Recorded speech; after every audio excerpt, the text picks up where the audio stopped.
Hello बच्चों, स्वागत है एक और नई वीडियो में।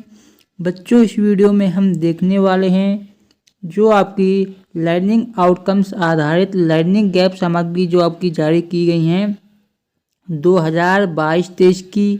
तो बच्चों, इस वीडियो के माध्यम से मैं आपको जो आपकी कक्षा 8 की गणित, विज्ञान एवं सामाजिक विज्ञान की जो आपकी लर्निंग आउटकम्स आधारित लर्निंग गैप सामग्री है जो कि आपकी ब्रिज कोर्स पर आधारित है, इसका मैं सॉल्यूशन बताने वाला हूं। ठीक है, तो वीडियो को पूरा देखिएगा। जैसा कि आप जानते ही होंगे, हम गणित की वर्कशीट 1 से लेकर 6 तक का सॉल्यूशन देख चुके हैं। ठीक है, और आज हम वर्कशीट 7 का सॉल्यूशन देखेंगे, यानी कि वर्कशीट 1 से लेकर 7 तक वर्कशीट हमारी कंप्लीट हो जाएंगी। ठीक है, तो चलिए स्टार्ट करते हैं वीडियो को। पूरा मैं आपको डिटेल में समझाऊंगा, step by step her step को पूरा डिटेल में समझाऊंगा। ठीक है, तो अब हम देखेंगे जो आपकी वर्कशीट 7 है उसका कंप्लीट सॉल्यूशन। ठीक है, और बच्चों, यदि आपने अभी तक वर्कशीट 1 से लेकर 6 तक का सॉल्यूशन नहीं देखा है तो बच्चों, आपकी सुविधा के लिए मैंने एक प्लेलिस्ट बना दी है कक्षा 8 गणित की जो आपकी लर्निंग आउटकम्स आधारित लर्निंग गैप सामग्री है उसकी। तो डिस्क्रिप्शन बॉक्स में आपको प्लेलिस्ट की लिंक मिल जाएगी, वहां से जाकर आप आसानी से आप क्या है वर्कशीट 1 से लेकर वर्कशीट 6 तक का सॉल्यूशन देख पाएंगे। वहां पर आपको क्रम से वीडियो मिलेंगी। पहले वर्कशीट 1 मिलेगी, फिर वर्कशीट 2, फिर 3, फिर 4, यानी कि आपको ढूंढने में परेशानी नहीं होगी। आपकी सुविधा के हिसाब से उनको अरेंज किया गया है। ठीक है, तो चलिए स्टार्ट करते हैं। वर्कशीट 7 जो कि है परिमेय संख्या की पहचान, यानी कि जो परिमेय संख्या होती है उसकी पहचान कैसे करते हैं। ठीक है, तो सबसे पहले यहाँ पर हमें थ्योरी दी गई है, तो इसे मैं आपको समझाऊंगा मात्र 1 से 2 मिनट में। उसके बाद सभी क्वेश्चन को हम सॉल्व करेंगे, वो भी कुछ ही सेकेंडों में। ठीक है, यदि आप इसको समझ जाते हैं जो आपको दिया गया थ्योरी यानी भिन्न क्या होती है, तो सभी क्वेश्चन आप कुछ ही सेकेंडों में हल कर पाएंगे। ठीक है, तो देखिए, वह संख्या जिसे P/Q के रूप में व्यक्त किया जा सके जहाँ P और Q पूर्णांक हैं तथा Q बराबर नहीं है 0 के परिमेय संख्या कहलाती है। यानी कि यदि कोई भी संख्या हमें दी गई है उसे हम P/Q के रूप में लिख लें तो उसे हम क्या बोलते हैं, परिमेय संख्या बोलते हैं। क्या बोलते हैं, उसे हम बोलते हैं परिमेय संख्या। लेकिन इसके लिए शर्त है कि जो P और Q हमारे क्या होने चाहिए, P और Q हमारे दोनों पूर्णांक होने चाहिए। कैसे होने चाहिए, पूर्णांक होने चाहिए। ठीक है, और जो हमारे Q है इसका मान क्या, 0 नहीं होना चाहिए। क्या, 0 नहीं होना चाहिए। यदि ये दो शर्तें लागू होती हैं तो हम बोल सकते हैं कि P/Q क्या है, आपकी परिमेय संख्या है। ठीक है, एक बार फिर बताता हूँ मैं।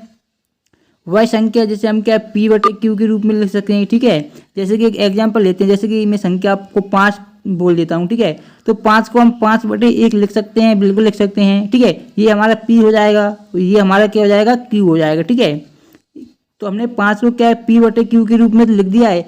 लेकिन अब हम देखेंगे जो हमारे दो शर्तें हैं वो इसमें लागू होती हैं या नहीं। अगर दोनों शर्तों का ये पालन करेगा तो हम बोल सकते हैं कि 5 क्या है, एक परिमेय संख्या है। ठीक है, तो पहली शर्त है कि P और Q आपके क्या होने चाहिए, पूर्णांक होने चाहिए। तो 5 भी आपका पूर्णांक है और आपका 1 भी पूर्णांक है, तो पहली शर्त तो यहाँ पर लागू हो गई। अब दूसरी देखते हैं, Q का मान 0 नहीं होना चाहिए। यहाँ पर जो Q है वो क्या 0 नहीं होना चाहिए। तो Q का मान यहाँ पर देखेंगे तो इसका मान 1 है, यानी कि 0 नहीं है। तो यानी कि दोनों शर्तों का ये पालन कर रहा है, तो हम बोल सकते हैं कि 5 क्या है, एक परिमेय संख्या है। ठीक है, यदि यहाँ पर हम ऐसे कोई भी संख्या आपको 5/0 लिख रही है तो यहाँ पर क्या है, आपका जो Q का मान हो जाएगा 0। तो यहाँ पर 0 नहीं होना चाहिए। यदि 0 हो जाता है तो वो परिमेय संख्या हमारी नहीं होती है। ठीक है, ये बात ध्यान में रखिएगा। सेकंड देखिए, सभी पूर्णांक भिन्न और दशमलव संख्याएं परिमेय संख्याएं हैं। तो जैसे कि पूर्णांक का मतलब होता है जैसे संख्याएं आपकी रहती हैं 2, 3, 4, 5 से लेकर अनंत तक, ये क्या है, आपकी पूर्णांक संख्या है, क्योंकि इनके बटे में हम 1 लिख सकते हैं कि नहीं। तो ये P/Q के रूप में हो जाएगा और ये 0 के बराबर भी नहीं है। तो ये हम सभी पूर्णांक के आपकी क्या होती हैं, परिमेय संख्या होती है।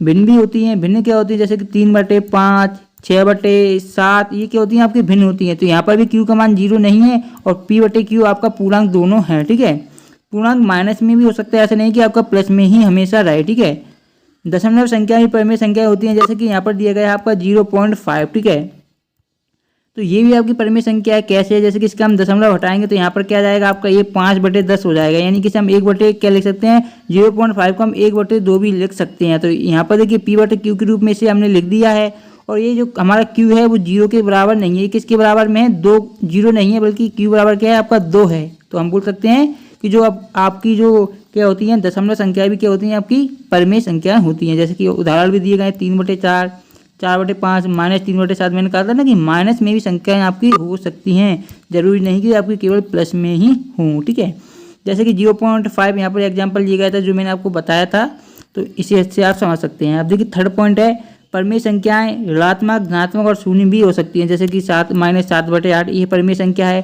क्योंकि ये आपका पी हो जाएगा और ये आपका क्यू हो जाएगा। ठीक है, दोनों क्या है? पूर्णांक। पूर्णांक का मतलब होता है माइनस से लेकर 0 और 0 से लेकर प्लस के अनंत तक। ठीक है, यहाँ पर माइनस के अनंत तक ये आपकी क्या होती हैं? पूर्णांक संख्याएं आपकी होती हैं। ठीक है, तो ये आपकी क्या हो जाएगी?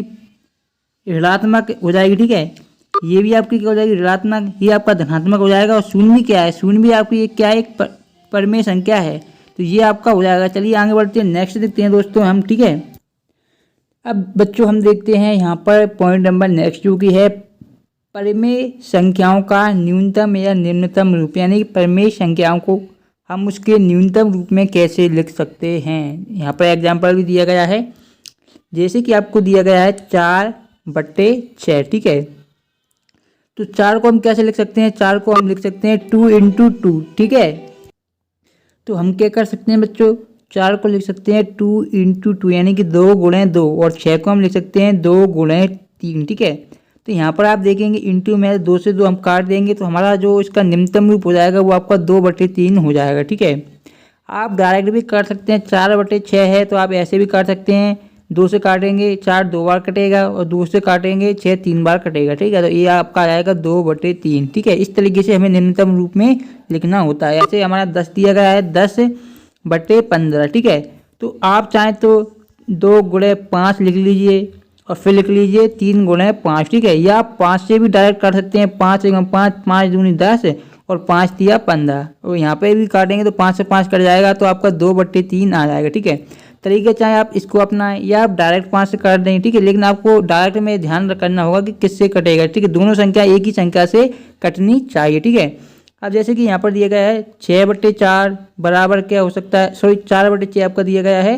जो कि आपका 2/3, यानी कि 4 को हम 4/6 को 2 से काटेंगे, 2 का 2 बार 4, 2 का 3 बार 6, यानी कि 2/3। ठीक है, इस तरीके से हम निम्नतम रूप में लिख सकते हैं। अब सवाल देखते हैं जो आपके एक्सरसाइज में दिए गए हैं। ठीक है, तो यहाँ पर आपका दिया गया है 12/20। ठीक है, तो अब देखिए इसे आप कैसे काटेंगे। सबसे पहले आप 2 से काटिएगा, 2 से काटेंगे तो आपका 6 बार कटेगा, 2 छंग 12। ठीक है, फिर 2 से काटेंगे 20 तो 2 ढाई के बीच 10 बार कटेगा। ठीक है, अब 6/10 आ गया तो एक बार और काट दीजिए 2 से, तो 2 का 3 बार जाएगा 6 और 2 पंचे 10, यानी कि आपका 3/5 आपका बिल्कुल सही उत्तर हो जाएगा। ठीक है, इसी प्रकार आप 24/30 को भी इस तरीके से लिख सकते हैं, 2 × 2 × 3 × 4, यानी कि 2 दूनी 4 दूनी 8 3 24। ठीक है, और 30 को लिख सकते हैं आप 2 3 6 पंचे 30। ठीक है, तो अब यहाँ से आप काटेंगे 2 से 2 आपका कट जाएगा, और यहाँ पर आपका 3 से 3 कट जाएगा, तो 2 × 2 यानी 4 बचेगा, और लास्ट में आपका यहाँ पर 5 बचेगा। ठीक है, यहाँ पर मैं थोड़ा जूम करके आपको बता देता हूँ। ठीक है, ये आपका थर्ड दिया गया है। 6 को हम लिखेंगे 2 × 3 2 3 6, और 18 को लिखेंगे 2 3 6 3 18। ठीक है, 2 से 2 कटेगा, 3 से 3 कटेगा, तो यहाँ पर बचेगा आपका 1/3। इसी प्रकार आपको -12 को लिख सकते हैं 2 × 3 2 3 6 दूनी 12। ठीक है, यहाँ पर आप माइनस का ये वाला 2 ले सकते हैं, या आप माइनस का ये वाला 2 भी ले सकते हैं, या 2 ये वाला 3, ये माइनस का 3 इसे भी ले सकते हैं, लेकिन केवल एक ही संख्या को आपको माइनस का लेना है, क्योंकि आपका यहाँ पर -12 है। ठीक है, एक बार माइनस लेंगे तो आपका क्या आ जाएगा? माइनस आपका यहाँ पर आ जाएगा। ठीक है, और अगर आप 3 माइनस भी लेंगे तब भी आपका माइनस ही आएगा, लेकिन एक से आपका काम चल रहा है तो एक ही आप लीजिएगा। यहाँ से 2 से 2 कटेगा, और यहाँ पर से 2 से 2 से कटेगा, तो -3/5 आपका आंसर आ जाएगा। ठीक है, इसी प्रकार आप यहाँ पर भी देखिएगा, क्वेश्चन नंबर फर्स्ट दिया गया है।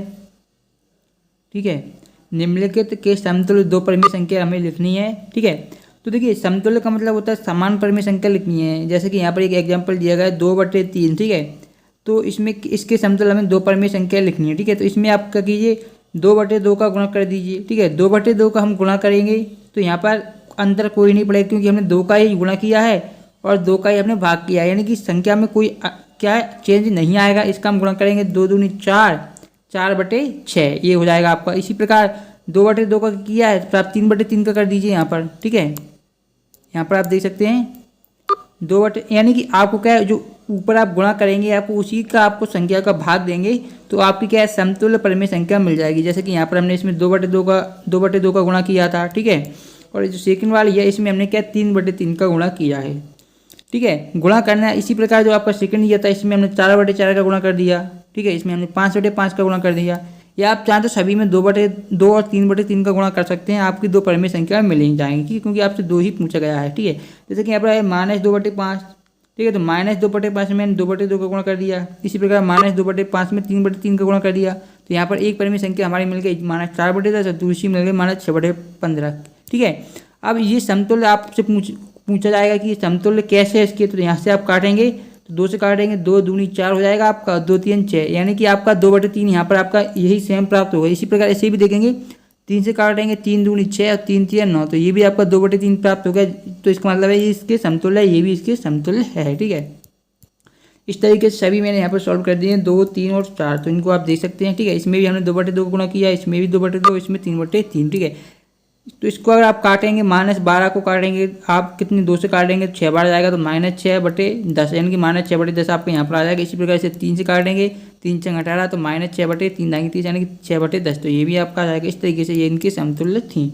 तो आई होप ये समझ गए होंगे समतुल्य कैसे निकालते हैं। ठीक है, तो ये आपकी वर्कशीट नंबर 7 थी, इसका सॉल्यूशन मैंने कंप्लीट कर दिया है। ठीक है, नेक्स्ट जो वीडियो आएगी उसमें मैं आपको वर्कशीट नंबर जो आपकी 8 होने वाली है इसका फुल सॉल्यूशन लेकर आने वाला हूँ। इसलिए अगर आपने चैनल को सब्सक्राइब नहीं किया चैनल को सब्सक्राइब कर लीजिएगा। हम मिलेंगे नेक्स्ट वीडियो में, तब तक देखते रहिए आपका अपना चैनल। धन्यवाद दोस्तों वीडियो को लास्ट तक देखने के लिए।